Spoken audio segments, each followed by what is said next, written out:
하나님께서는 이 교회라고 하는 것을 이 세상의 중심으로 세웠습니다. 그리고 또 하나 중요한 것은 이 교회는 사실 모든 창조의 중심이 교회입니다. 우리가 지금 그 11절에 보면은 이것은 하나님께서 그리스도 예수 우리 주님 안에서 이루신 영원한 계획에 따른 것이다 라는 이런 말이 있어요.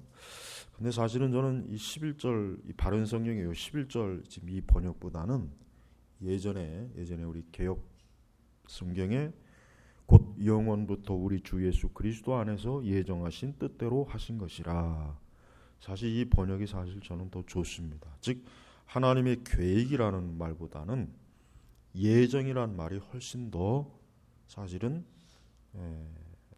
바울이 지금 말하고자 하는, 지금 계속 말하고자 하는 게 뭐예요?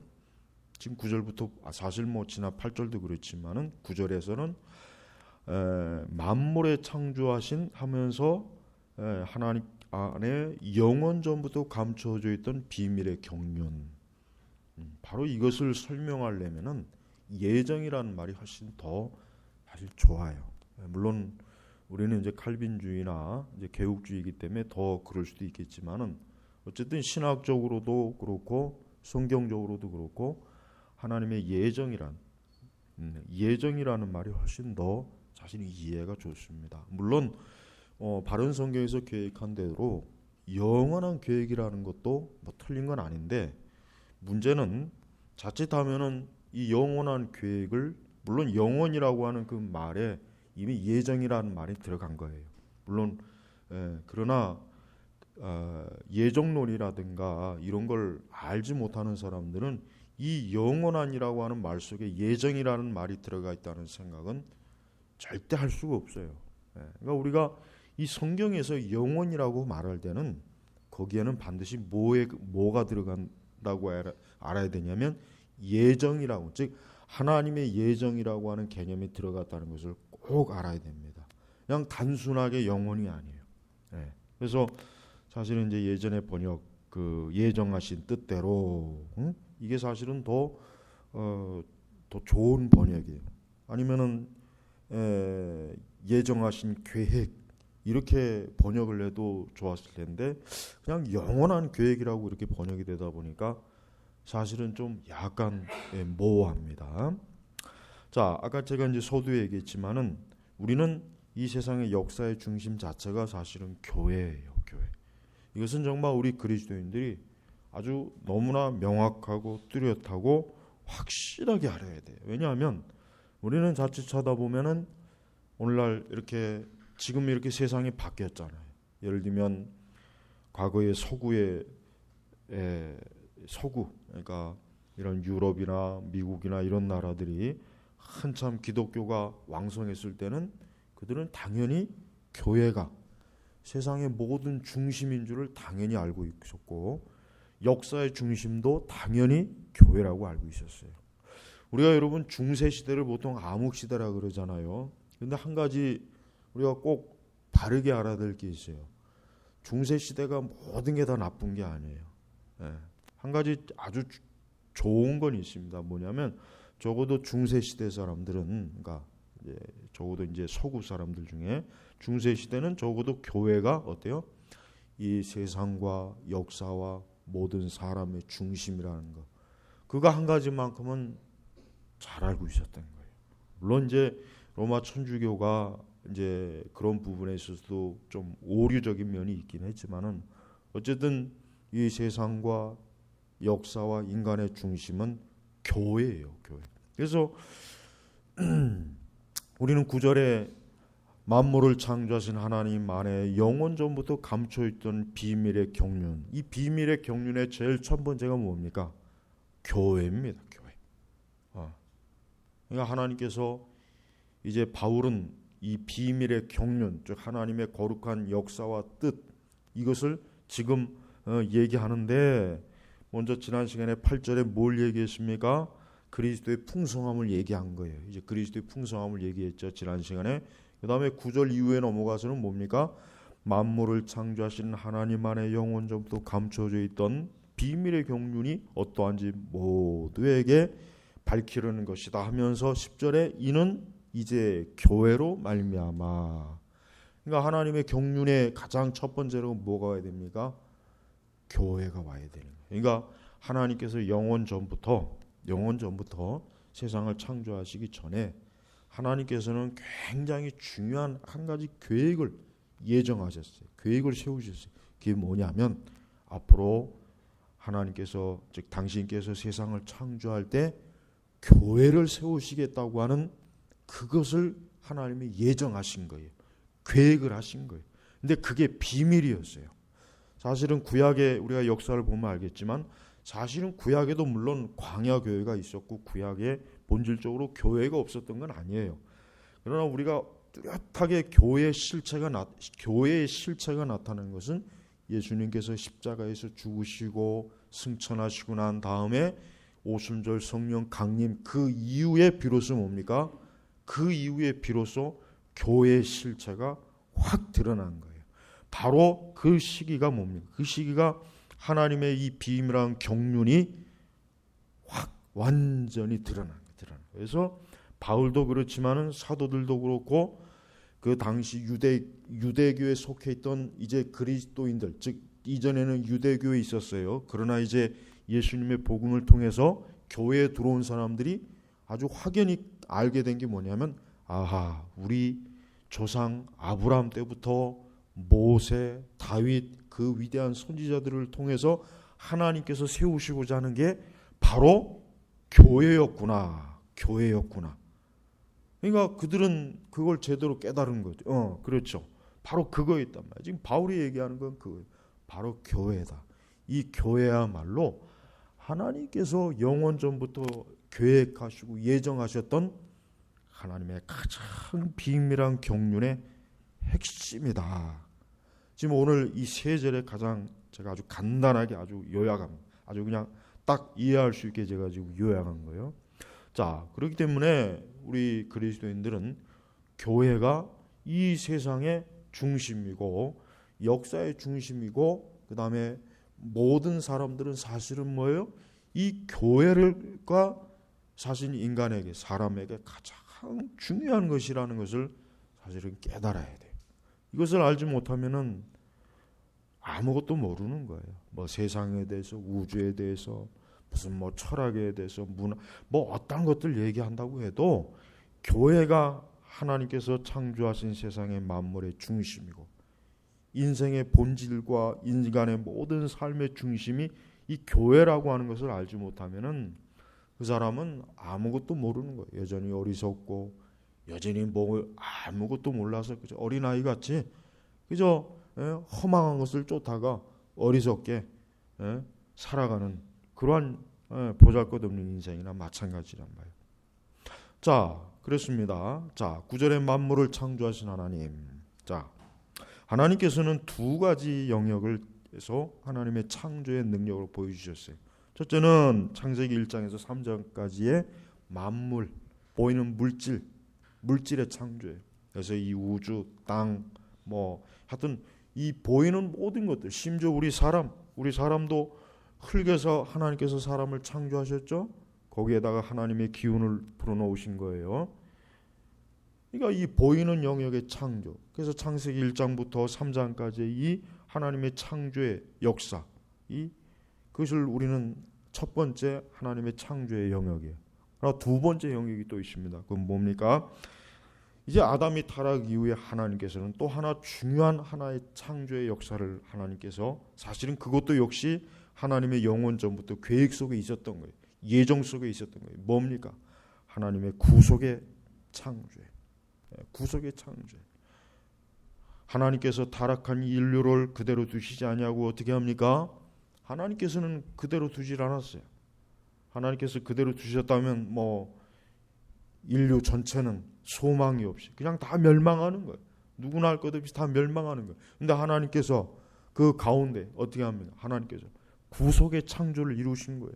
그러니까 하나님께서 그 중에 일부를 하나님의 예정과 뜻 가운데 어떤 인간의 공로나 자랑이나 인간의 뜻에 의한 것이 아니라 인간의 계획에 의한 것이 아니라 하나님의 영원한 계획, 하나님의 영원 전부터 하나님이 예정하신 그 계획 속에서 하나님은 누군가를 건지식으로 한 거예요. 그래서 하나님께서 아브라함을 첫 번째로 부르지 않았습니까? 바로 그 아브라함을 부르는 걸 통해서 이제 뭡니까?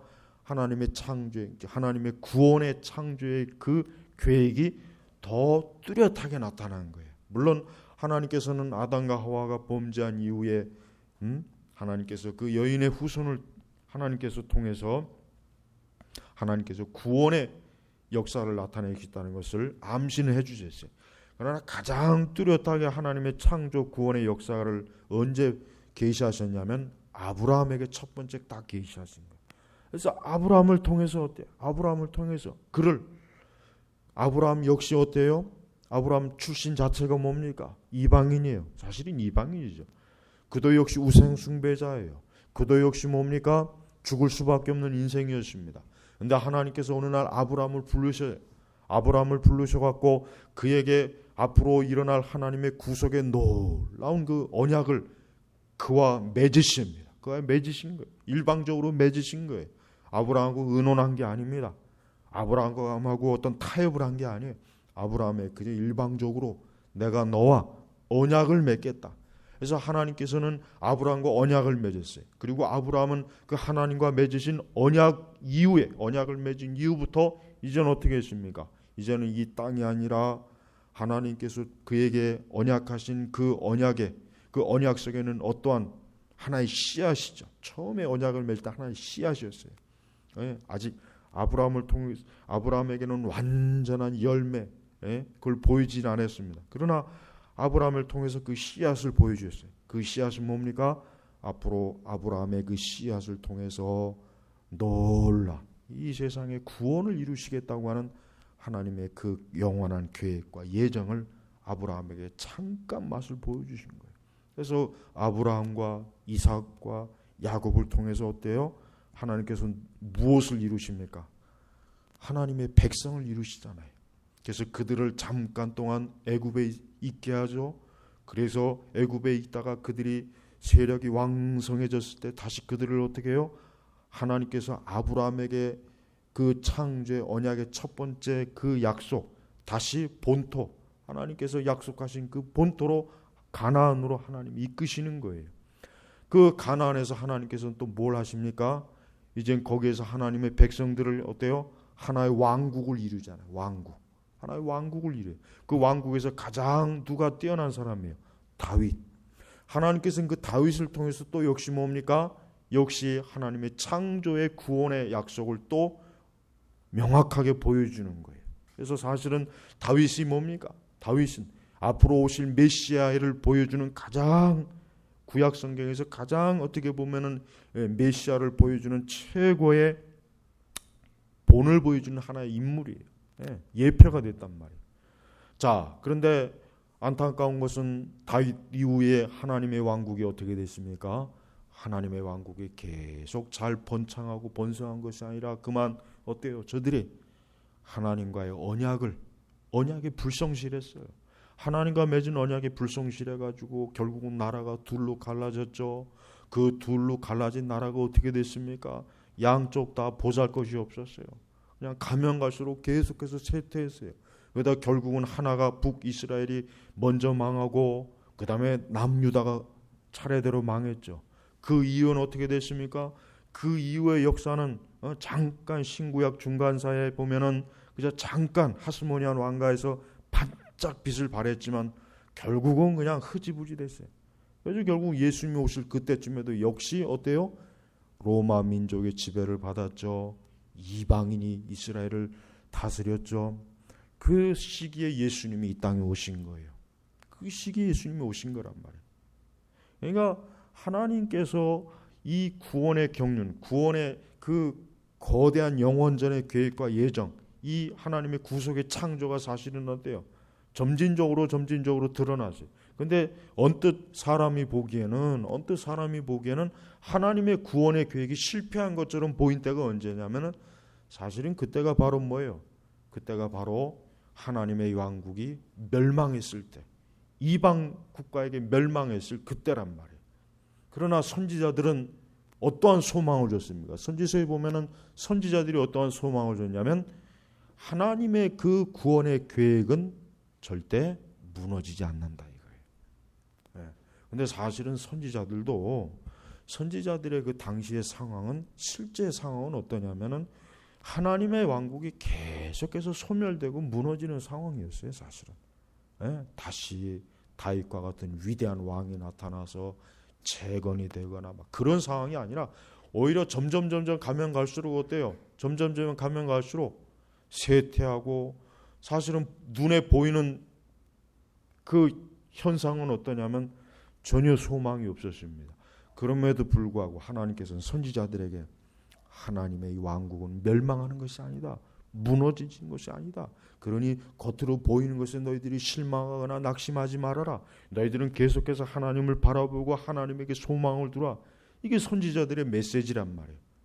그러다가 결국은 그냥 말라기 때 이제는 딱 계시가 끝쳤죠. 말라기 때 계시가 끝쳤어요. 그러다 400년 동안 계시가 없었어요. 사실 그 400년 동안의 그 유대인들의 삶이라고 하는 것은 사실 어떻게 보면은 어때요? 캄캄한 흑암이었어요. 굉장히 처참했어요.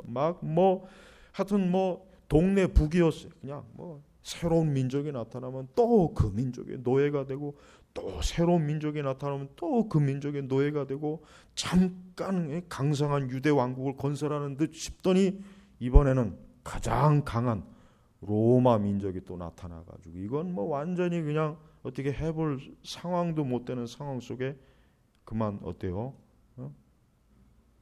그 반짝했던 그 빛도 그냥 사라져 버렸어요. 그래서 굉장히 예수님이 오실 그 시기는 어떻습니까? 유대인들은 절망적이었어요. 그래서 예수님이 오실 때 유대 백성들의 소망이 뭐냐면 어서 빨리 메시아가 오셔서 어떻게 좀 우리 민족이 다시 좀 어떻게 좀 세워졌으면 좋겠다.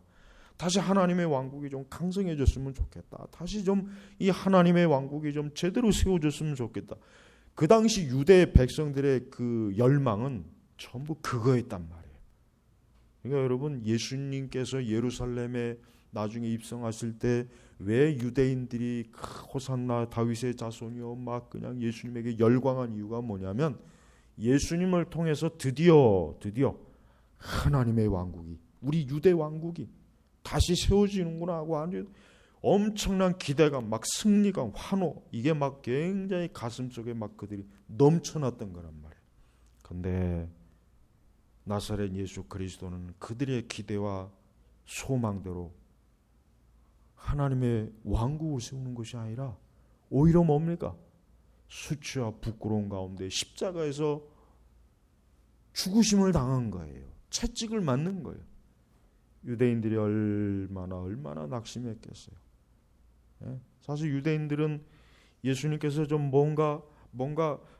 이제는 뭔가 예수님 뭔가 크게 하실 것 같다. 그동안 얼마나 많은 이적과 기적을 베풀었어요.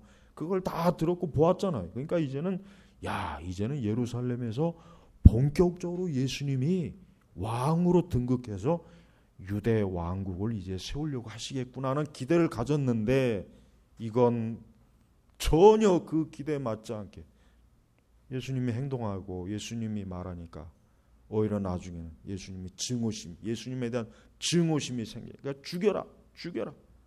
예수님을 죽여라.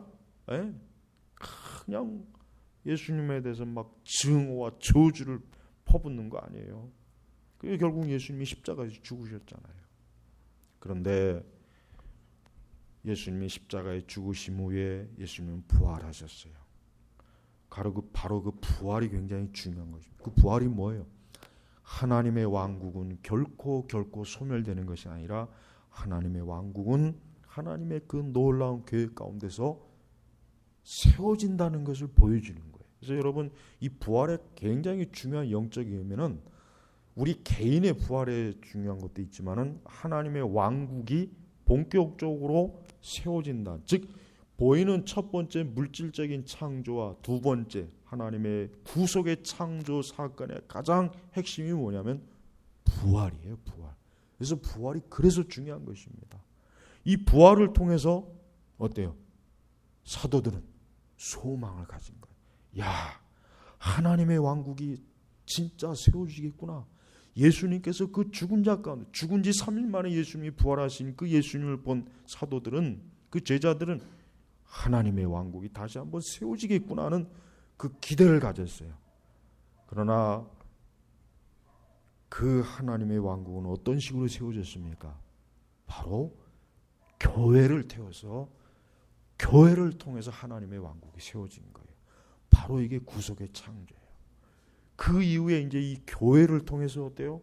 모든 민족들이, 유대인이건 이방이건 하나님께서 영원 전부터 구원으로 예정하신 그 사람들을 불러 모으셔서 교회를 세우신 거예요. 교회를. 바로 지금 에베소서의 주제도 그렇지만 사도들이, 사도행전에서 그들이 알았던 게 뭐냐면은 구약의 선지자들과 하나님께서 구약에서 예언하신 그 하나님의 거대한 왕국, 그 왕국은 보이는 왕국이 아니라 보이지 않는 영적 왕국이라는 것을 그들이 깨달았어요. 그래서 그들은 어때요? 부지런히 예수님을 증거해요. 부지런히 가는 곳마다 복음을 증거하고 교회를 세운 거예요. 그걸 통해서 뭡니까? 하나님의 왕국이 계속해서 확장이 되는 거예요. 여러분, 우리가 알아야 됩니다. 하나님의 왕국은 지금도 세워지고 있는 것이에요. 하나님의 왕국은 지금도 사실은 세워지고 있는 거예요. 근데 로마 천주교는 중세 1000년 동안 그들은 어때요? 이 보이지 않는 이 하나님의 왕국을 보이는 이 세상의 정치와 종교적 왕국으로 저들이 만들려고 했단 말이에요. 그러니까 로마 천주교는 지금도 마찬가지입니다. 여러분, 그거 알아야 돼요. 로마 천주교는 지금도 이 보이지 않는 하나님의 구속, 이 창조의 사역, 이 거대한 하나님의 구원, 이 구원의 실체가 드러나는 교회, 이 영적 구원, 이 하나님의 왕국을 보이는 교회가 정치적 권력과 세상적 권력을 움켜쥐고 세우는 것으로 저들은 여전히 어때요? 지금도 여전히 저러고 있잖아요. 그래서 지금도 저 바티칸에 왕궁을 지어놓고 교황이 있고 그 밑에 추기경들이 있고 그 밑에 주교들이 있고 어때요? 계급적 질서를 지금도 세워가면서 하나의 정치적 종교적 결합된 왕국을 세우고 있잖아요. 그러니까 저들이 근본적인 목적은 사실은 뭐예요? 성경에서 보여지는 영적인 하나님의 나라, 교회를 통한 참된 구원의 하나님의 그 영광이 아니라 교회를, 결국 이 보이는 교회를 통해서 온 세상을 지배하겠다고 하는 그런 야망과 야심을 지금도 나타내는 거예요. 그러니까 여러분, 천주교는 기독교가 아닙니다. 천주교는 기독교가 아니란 말이에요. 지금 바울은 전혀 그런 로마 천주교와 같은 그러한 어떤 정치적, 경제적, 어떤 사법적, 어떤 영토를 가지고 있는 거대한 하나님의 교회, 그런 하나님의 왕국을 말한 게 아니에요. 그는 오히려 뭡니까? 하나님의 구원. 그래서 8절에서 그리스도의 풍성함이 뭐예요? 결국은 사람에게 구원을 주는 거예요. 그를 건지는 거예요. 그래서 하나님께서 영원 전부터 하나님이 예정한 구원의 계획은 뭡니까? 바로 성령이 강림하십니다. 교회가 탄생합니다. 교회를 통해서 계속해서 하나님의 복음이 증거돼요. 사람들은 그 복음을 통해서 예수 그리스도를 믿습니다. 예수 그리스도를 믿음으로 말미암아 그가 흑암과 죄악의 저주에서, 형벌에서 벗어나서 자유를 얻어서 하나님의 자녀가 되는 거예요. 그래서 그가 하나님의 나라에 들어가는 것이 바로 이걸 말하는 거예요. 바로 이것이 결국은 오늘 여기서 말하는 것처럼 하나님의 비밀의 경륜이 바로 이것이에요. 그러니까 우리 신약교회 성도들은 하나님의 비밀의 경륜이 지금 우리 자신을 통해서 하나님의 이 거룩한 교회를 통해서 계속해서 이루어지는 거예요. 그리고 또 하나 뭡니까? 우리는 어떤 면으로도 결국 교회가 이 세상에 어떤 보이는 어떤 왕권을 가지고 이 세상을 지배하는 게 아니라는 걸 우리는 명확히 알아야 돼요. 그러니까 교회는 어떤 정치적인 권력을 탐해서는 안 됩니다. 교회는 어떤 이 세상의 경제적인 권력을 쥐면 안 돼요. 교회는 어떤 이 세상의 영토적인 권력을 역시 누려서도 안 돼요. 교회는 뭐예요? 교회는 지금 하나님의 거대한 그 나라에 계속해서 지금 세워지고 있어요. 성도 한 사람 한 사람, 하나님께 부름받은 그 한 사람 한 사람이 구원받음으로 하나님의 교회가 어떻게 해요? 지금 세워지고 있어요. 근데 이게 엄청나게 놀라운 것이에요. 근데 사실은 이러한 비밀, 이러한 놀라운 하나님의 계획이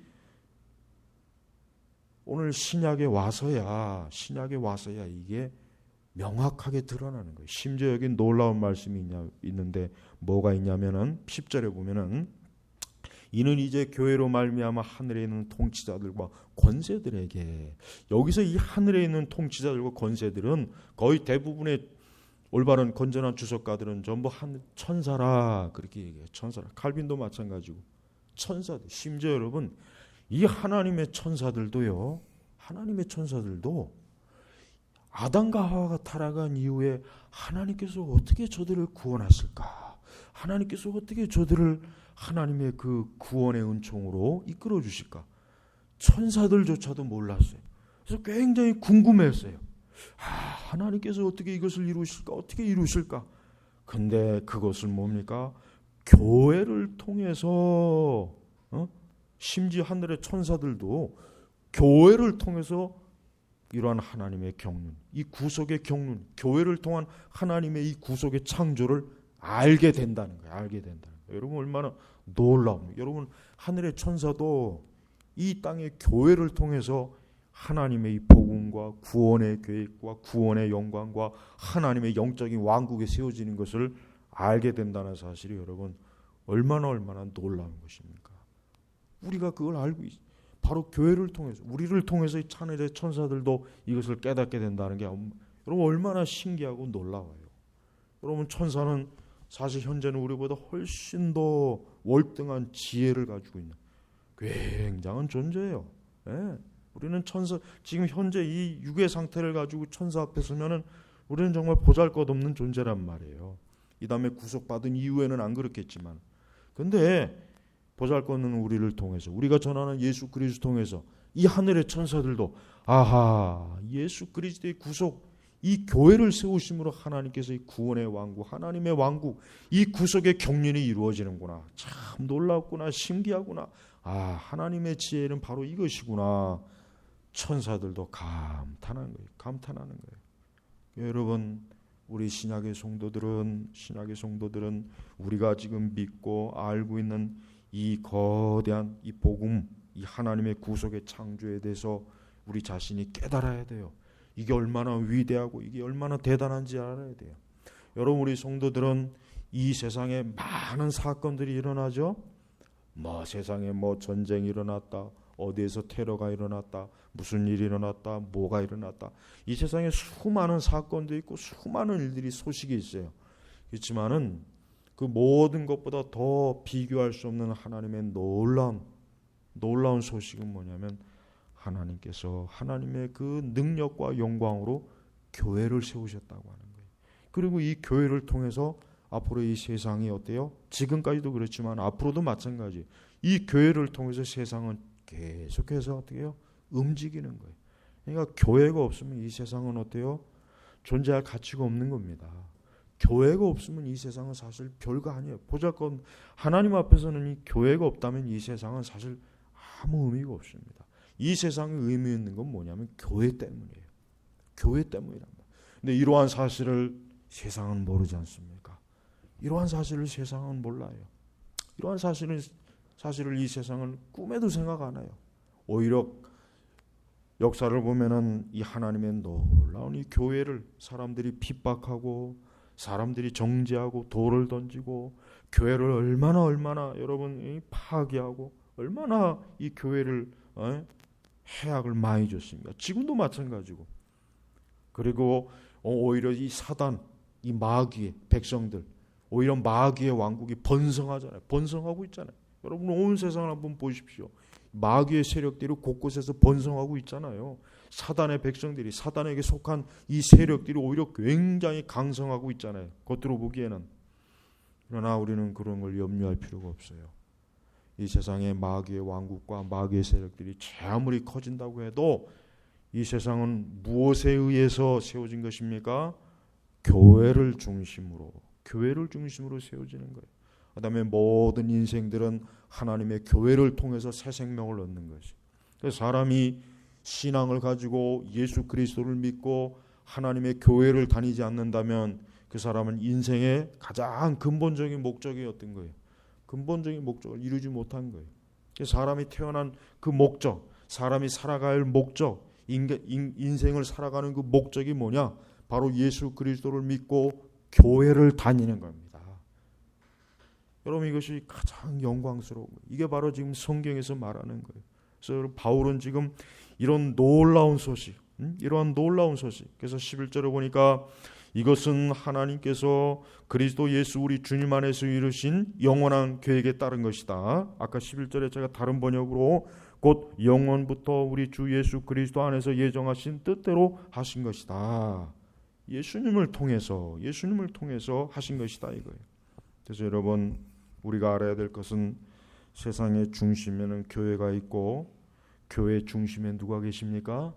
예수님이 계신 거예요. 그래서 여러분, 이 교회는 예수 그리스도의 터 위에 세워진 거예요. 그래서 교회는 무너뜨릴 수가 없어요. 한때 이스라엘 백성들이 이스라엘이 이제 주 70년에 로마에 의해서 완전히 파괴가 됐잖아요. 이스라엘의 성전도 파괴됐죠. 그 이스라엘 예루살렘 도성이 완전히 황폐화돼 버렸어요. 그래서 그 뒤부터 이제 이스라엘은 디아스포라, 말 그대로 전 세계에 다 흩어진 거예요, 사실은. 예, 그 뒤부터 이제 왕국, 아예 그나마도 작게라도 어쨌든 뭐 자주권은 없었지만 그래도 이스라엘이라고 하는 어떤 하나의 그 성전을 중심으로 모였던 그 유대 왕국, 그것조차도 이제는 완전히 다 그냥 허물어진 거예요. 그러나 우리 그 당시 그리스도인들은 결코 하나님의 왕국이 이제 끝났구나, 끝장났구나, 무너졌구나, 그런 생각을 하지 않는 것입니다. 뭡니까? 교회를 통해서 하나님의 왕국은 계속해서 세워지리라, 확장되리라. 그래서 어떻게 복음이 어떻게 돼요? 계속해서 증거되잖아요. 복음이 소아시아를 통해서, 유럽을 통해서 이 복음이 계속해서 어떻게 해요? 땅끝까지 지금 계속 증거되고 있지 않습니까? 그러니까 여러분, 우리가 영적인 세력 중에, 이 마귀의 세력 중에 하나가 뭐예요? 여러분, 이 시오니즘은 사실은 이건 사단의 계획입니다. 그걸 알아야 돼요. 이 시오니즘은 뭡니까? 이 시오니즘의 근본적인 목적이 뭐냐면은 결국은 뭐예요? 보이는 유대 왕국을 다시 세우자는 거예요. 이 시오니즘은 다른 게 아닙니다. 지금도 이 시오니즘을 이루려고 굉장히 전 세계 유대인들은 굉장히 지금 치밀하게 계속해서 이것을 이루려고 굉장히 지금도 하여튼 뭐 정치적으로, 경제적으로 뭐 하여튼 계속해서 지금 하고 있어요. 활발하게 활동하고 있어요. 그러나 하나님께서는 복음을 통해서 하나님의 왕국, 근본적으로 아브라함과 그의 영적인 씨들을 통해서 하나님의 왕국을 세우는 것이지, 유대 국가를 완성하는 게 하나님의 뜻은 아니란 말이에요. 그러니까 우리가 시오니즘을 조심해야 돼요. 엄밀하게 얘기해서 시오니즘은 사실은 이건 적그리스도의 계획입니다. 이건 사단의 계획이에요. 앞으로도 이러한 계획들이 아마 계속해서 더 뚜렷하게 실체가 나타나긴 할 거예요. 그러나 우리 그리스도인들은 저것은 하나님의 계획이 아니라 사단의 계획이라는 걸 알아야 돼요. 우리 하나님의 계획은 뭐예요? 복음이 증거되는 거예요. 예수 그리스도가 증거되는 것입니다. 하나님의 아들 예수 그리스도가 증거되어서 죄인들이 예수님을 믿고 생명을 얻어서 그가 하나님의 왕국에 들어오는 거예요. 이 땅에 유대 왕국을 세우는 게 하나님의 뜻이 아니란 말이에요. 그러니까 유대인들이 시오니즘을 통해서 이 유대 왕국을 세우려고 하는 그 뜻은 하나님의 뜻과는 어때요? 정반대가 됩니다. 이거 조심해야 돼요. 우리 성도들은 시오니즘을 찬성하면 안 돼요. 저것은 결코 그리스도의 구속하고는 어때요? 정면 충돌이 되는 것입니다. 그래서 여러분, 유대인들이 여전히 기독교를 싫어하는 이유가 뭔지 아십니까? 그들이 제대로 알기 때문에 그래요. 저 기독교는 우리 유대 왕국을 세우는 일에 굉장히 걸림돌이 된다는 걸 그들이 알기 때문에 그러는 거예요. 그러니까 기독교를 파괴하는 공작을 유대인들이 하지 않습니까? 유대인들이 하는 거란 말이에요. 예, 그러니까 시오니즘에 물든 그들이 볼 때는 저 기독교는 유대 왕국이 이 땅에 세워지는데 가장 방해거리가 되는, 아주 걸림돌이 되는 그러한 종교구나. 저 기독교를 무너뜨려야 되겠구나. 그런 계획과 목적을 그들이 세우고 있단 말이에요. 여러분, 우리가 시오니즘을 바른 관점으로 바라봐야 돼요. 여러분, 바울 어떤 사람이에요? 아주 골수 유대인이잖아요. 베냐민 지파야. 자기 스스로 나는 베냐민 지파의 골수 유대인이다 그랬단 말이에요. 그러나 바울 서신 어디에서 시오니즘을 얘기한 적이 있어요? 한 번도 그런 얘기한 적이 없어요. 베드로도 골수 유대인이에요. 아니 예수님의 12 제자들 전부 다 유대인이에요. 근데 그들이 신약 성경 어디에서 시오니즘을 얘기했습니까? 보이는 유대 왕국을 세우려고 하겠다는 그런 말씀이 단 한마디라도 있습니까? 전혀 없어요. 뭡니까? 하나님의 나라, 예수 그리스도를 통한 이 구원의 왕, 하나님의 영광스러운 교회, 이 영적인 왕국, 하나님의 나라, 이게 저들의 궁극적인 소망이요, 목적이요, 이것이라고 하는 걸 그들은 알았기 때문에 절대 그들은 시오니즘에 물들지 않았어요. 그러니까 우리가 알아야 됩니다. 우리 성도들도 지금 이 세상에 살고 있어요. 우리 성도들이 지금 이 세상에 살고 있어요. 아니, 모든 그리스도인들이 지금 이 땅에 살고 있어요. 모든 민족과 종족 중에 다 하나님의 영원 전부터 계획한 그 구원의 은혜를 받은 성도들이 있어요. 그들은 다 어디에 속해 있습니까? 하나님의 교회에 속한 거란 말이에요. 그래서 그들은 다 우리의 형제 자매들이에요. 우리가 서로 인종적으로 서로 민족적으로 혈통은 다를 수 있어요. 그러나 영적으로는 뭡니까? 우리는 하나님의 백성이에요. 사실 바울이 지금 계속해서 이 에베소 교회, 이방인 교회예요. 유대인 교회가 아니란 말이에요. 전부 다 거의 구성원 전부가 다 이방인들이에요. 이들에게 계속해서 지금 증가하는 게 뭐예요? 이제 유대인이나 이방인이나 그리스도 예수 안에서 하나다. 뭘 통해서 하나다? 교회를 통해서 하나다 이거예요. 이젠 더 이상 둘로 나눠지면 안 된다. 이제는 당신은 유대인이고 나는 이방인이다. 이것이 없다 이거. 왜? 예수 그리스도 통해서 우리는 하나가 되는 거예요. 그래서 여러분 마지막 때 마지막 때 이 세상에 종말이 올 거예요. 이 땅에 종말이 오면 하나님께서 그 종말의 환난과 그 큰 이 세상의 그 혼란 가운데서 누구를 구원하십니까? 그리스도인들을 구원하는 거예요. 그리스도인들을 구원하는, 유대인을 구원하는 게 아니에요. 오직 예수 그리스도의 피로 씻겨진 하나님의 백성, 하나님의 자녀, 하나님의 교회를 구원하시는 거란 말이에요. 그러니까 우리 그리스도인들은 이 세계와 또 나 자신을 바라볼 때 그러한 하나님의 원대한 하나님의 이 구속의 창조, 영적인 구속의 창조와 이 교회를 통해서 세상을 바라보고 나를 바라보는 거예요. 나는 어디에 속했냐? 나는 하나님의 영원한 교회, 나는 교회에 속해 있다. 나는 그리스도 예수 안에서 교회에 속해서 나는 구원받은 사람이고 하나님의 자녀고 하나님의 백성이고 나는 천국의 유업을 얻은 자다. 궁극적으로 내 신분이 바로 거기에 속해 있다. 내 소속은 거기에 있다. 이게 바로 성도예요. 그러니까 이 성도는 어디에서 있든 어느 민족, 어느 종족에서 태어나든 온전한 그리스도인들은 이러한 믿음을 가지고 하나님의 영원 전부터 세우신 이 계획, 예정 가운데 세우신 이 계획을 통해서 어때요? 나는 하나님의 나라에 속한 하나님의 자녀요 하나님의 백성이라고 하는 이 믿음을 가지고 이 땅에서 사는 것이에요. 그래서 모든 참된 그리스도인들은 다 통해요. 모든 참된 그리스도인들은 성령이 내주하신단 말이에요. 그러니까 다 뭐예요? 아브라함의 가족이에요. 하나님의 가족이에요. 서로 구속받은 구원받은 가족이에요. 그래서 기독교는 모든 걸 초월해. 민족을 초월하고 인종을 초월하고 종족을 초월하고 영토를 초월하고 시대를 초월합니다. 그렇습니다. 우리는 바울과 한 가족입니다. 우리는 아브라함과 다윗과 한 가족입니다. 우리는 이사야와 한 가족이에요. 우리는 베드로와 한 가족이에요. 우리는 기독교 역사 속에 위대한 하나님의 사람들, 에드워즈나 히필드나 웨슬리나 이런 사람들과 한 가족이에요. 우리는 장차 영원한 하나님 나라에서 그들과 함께 같이 한 자리에 모여서 어린 양 잔치를 할 겁니다. 우리 앞에 지금 그런 날이 있어요. 예정돼 있어요. 그것도 하나님의 예정, 영원하신 계획 가운데 예정돼 있는 거예요. 그러니까 여러분 절대로 우리는 이 세상, 이 땅에 속한 자로 우리가 살면 안 돼요.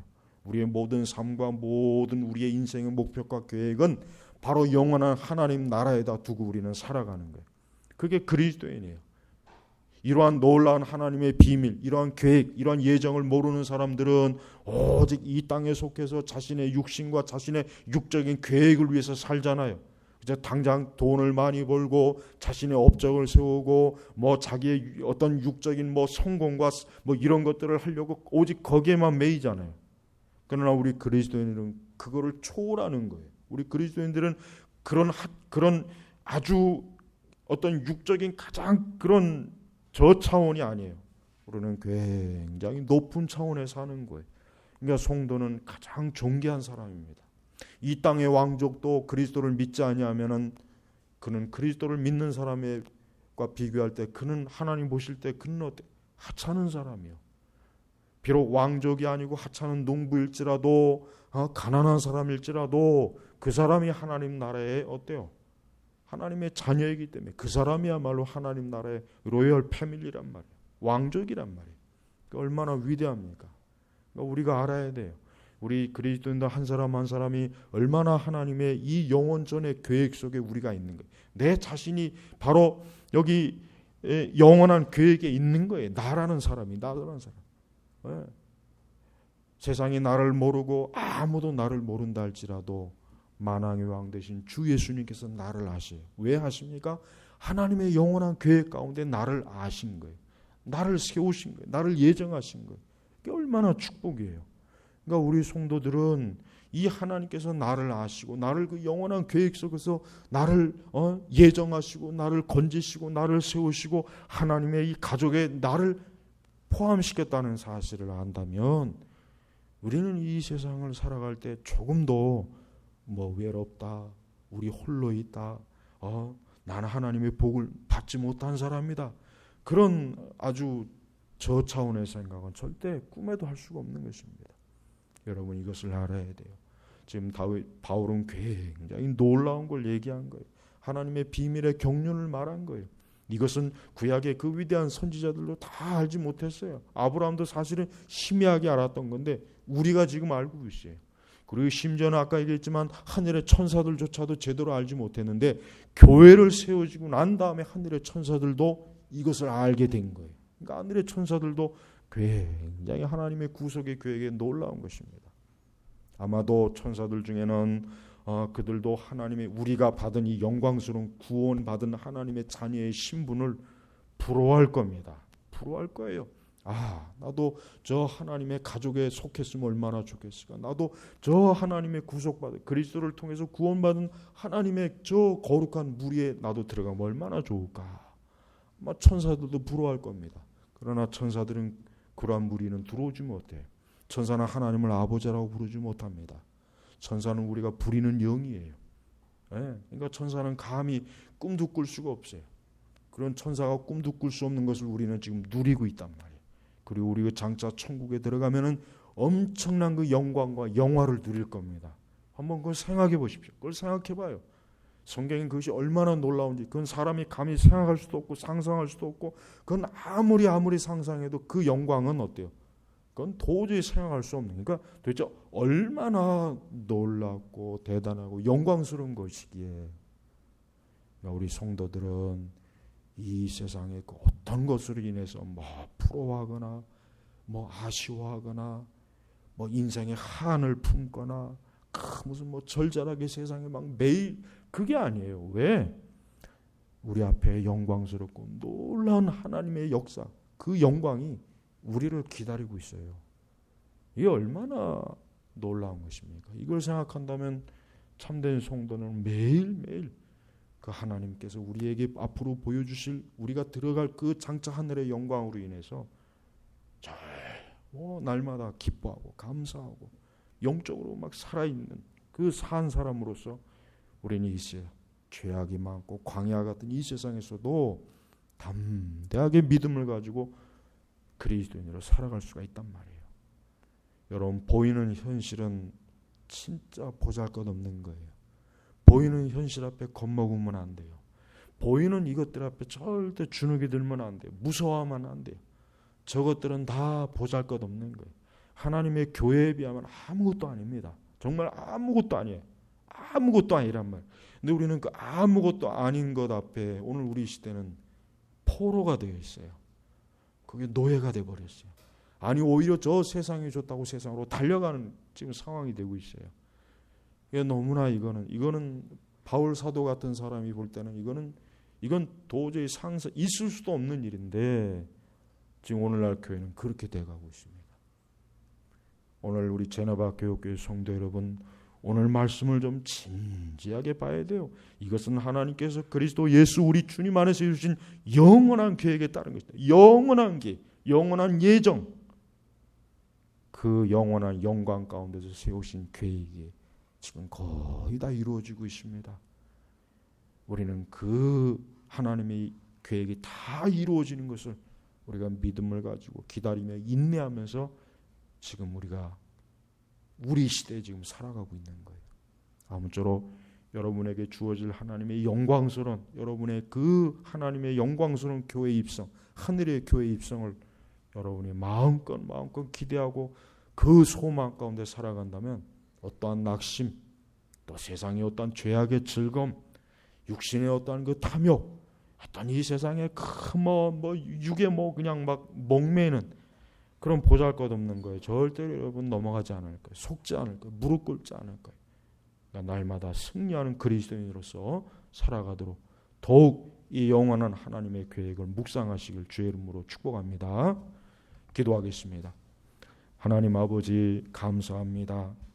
하나님의 성경의 말씀 안에는 우리 성도들에게 너무나 크고 놀라운 소식을 주는 그러한 말씀들이 정말 성경 곳곳에 엄청나게 많습니다.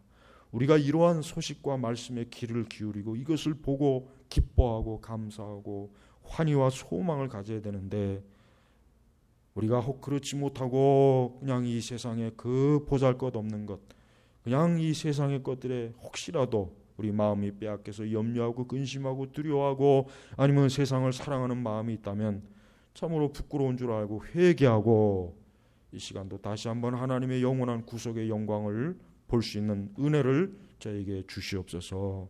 감사드리며 살아계신 우리 주 예수님의 이름으로 기도 올렸습니다. 아멘.